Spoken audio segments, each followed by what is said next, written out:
तुम्ही कधी अशी बेसनवडी ट्राय केली आहे का? खूप छान होते बरं का आणि हो इझिली झटपट होते. अगदी घरच्या साहित्यात पण कुरकुरीत मस्त अशी लागते बरं का. बघा किती छान असा आकारसुद्धा आलेला आहे की नाही. चला तर झटपट 2 कप बेसन घ्यायचं, त्यामध्ये घालायचं आहे हळद आणि चवीपुरतं मीठ. पाणी घालून मस्त असं या पद्धतीने छान असं मिश्रण तयार करून घ्यायचं. छान असं एका डब्याला ग्रीस करून घ्यायचं. थोडंसं पाणी घालायचं आणि सोडा घालून मस्त असं मिक्स करून त्या डब्यामध्ये आपण काढून घ्यायचं. तर या अगोदर आपण इथं पाणी थोडंसं गरम होण्यासाठी ठेवणार आहे, कारण हे आपल्याला वाफवून घ्यायचं आहे ना.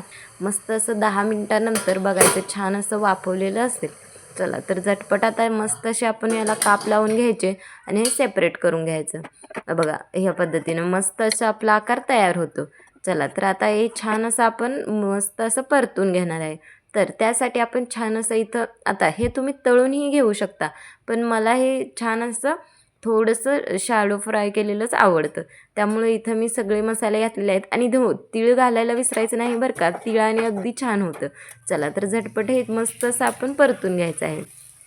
आता हे व्यवस्थित परतून झालं की यावरती थोडासा लिंबूचा रस आणि कोथिंबीर पसरायची आणि मस्त असं आपलं इथं तयार होतं. चला तर तुम्हाला ही रेसिपी आवडली असेल तर लाईक करा आणि हो तुम्ही जर नवीन असाल तर सबस्क्राईब नक्की करा. कमेंट बॉक्समध्ये सुद्धा नक्की कळवा.